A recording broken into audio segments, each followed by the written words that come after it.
प्रश्न संख्या 4 यह कहता है कि सिद्ध कीजिए कि किसी वृत्त के किसी व्यास के सिरों पर खींची गई स्पर्श रेखाएं समांतर है।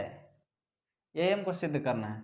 तो ये मान लीजिए हम एक वृत्त ले लिए हैं और वृत्त का ये AB व्यास है। व्यास मतलब क्या?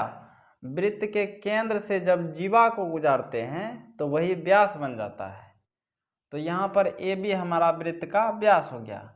सवाल में बोला है कि किसी वृत्त के किसी व्यास के सिरों पर, अब व्यास का एक सिरा A है और दूसरा सिरा B है, इन दोनों सिरों पर खींची गई स्पर्श रेखा, तो A पर स्पर्श रेखा खींचे हैं PQ और B पर खींचे हैं RS, ठीक है। और यही सिद्ध करना है कि PQ और RS क्या है? समांतर है।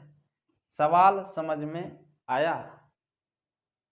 चलिए फिर से एक बार समझते हैं कि सिद्ध कीजिए कि किसी वृत्त के किसी व्यास के सिरों पर, ये वृत्त है, इसका व्यास AB है और इसके सिरों पर दो स्पर्श रेखाएं PQ तथा RS खींच रहे हैं, और यही खींची गई जो स्पर्श रेखा है वो समांतर सिद्ध करना है।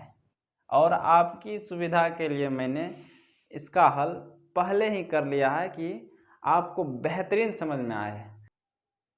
अब ऐसा नहीं सोचना कि हमको अबे नहीं करता है, आपको बेहतर समझ में आए इसीलिए मैंने इसको पहले छाप लिया है। तो चलिए जो जो काम किए हैं उसको लिखते हैं।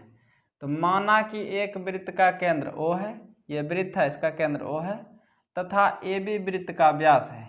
AB वृत्त का क्या है? व्यास है।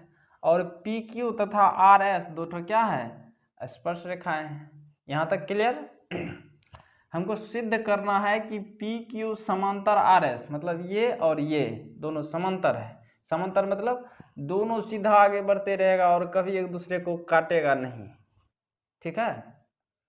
तो यहाँ तक में आप लोगों को कोई तकलीफ नहीं होना चाहिए अब तक में। अब आगे लिखेंगे उपपत्ति। उपपत्ति में देखिए OA ये केंद्र है, यहाँ परिधि है, केंद्र से परिधि तक की दूरी त्रिज्या होती है। उसी तरह OB यहाँ केंद्र है, ये परिधि है, केंद्र से परिधि तक की दूरी त्रिज्या होती है। तो OA और OB दोनों बराबर होगा क्योंकि दोनों वृत्त का त्रिज्या है और वृत्त की त्रिज्याएं क्या होती है? बराबर होती है। तो OA बराबर OB बराबर वृत्त की त्रिज्या R। आगे है कि त्रिज्या, देखिए ये OA हमारा त्रिज्या है और PQ स्पर्श रेखा है। तो त्रिज्या तथा स्पर्श रेखा के बीच कितना कोण बनता है बचवा? हो गए सर जी 90 डिग्री। तो यहाँ पर देखो ये त्रिज्या और ये स्पर्श रेखा, इसके बीच 90 कोण बनेगा और इसको कोण 1 मान लिए हम। उसी तरह ये हमारा स्पर्श रेखा है, ये त्रिज्या है, तो इसके बीच कितना बनेगा? 90 बनेगा। तो यहाँ लिखेंगे त्रिज्या व स्पर्श रेखा के मध्य कोण 90। अब 90 है तो ये लंब होगा तब नहीं 90 बनेगा, इस स्पर्श रेखा पर ये लंब है, तो OA लंब होगा PQ पर और OB लंब होगा RS पर। तो यहाँ से हम कह सकते हैं कोण 1 बराबर 90 डिग्री, कोण 2 बराबर 90 डिग्री। कैसे? कैसे तो मतलब ये त्रिज्या है, ये स्पर्श रेखा है और इन दोनों के बीच का कोण कितना होगा? 90 डिग्री। तो यहाँ से देखिए समीकरण 1 तथा 2 से हमको पता चल रहा है कि दाहिना पक्ष बराबर है। अगर दायां पक्ष बराबर है तो बायां पक्ष भी क्या होगा? बराबर होगा। तो कोण 1 और कोण 2 हमारा क्या हो गया? बराबर। अब कोण 1 और कोण 2 बराबर हो गया। अब इस आकृति को ध्यान से देखिए, तो यहाँ पर देखो ये हमारा जड़ से बन रहा है कि नहीं बन रहा है? जड़ से बन रहा है और ये हमारा 90 है, ये भी 90 है और ये दोनों बराबर है।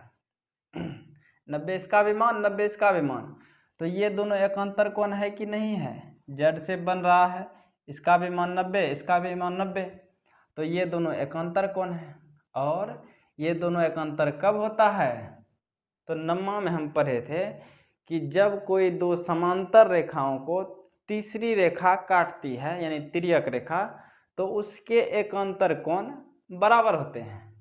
जब कोई दो समांतर रेखाओं को तिर्यक रेखा काटती है तो उसके एकांतर कोण बराबर होते हैं। तो इसका मतलब ये दोनों जो है समांतर होगा, तब नहीं ये दोनों बराबर है। इसके अलावा और कोई दूसरा कंडीशन नहीं है इन दोनों को बराबर होने का। इसका मतलब ये दोनों समांतर है और ये तिर्यक रेखा है।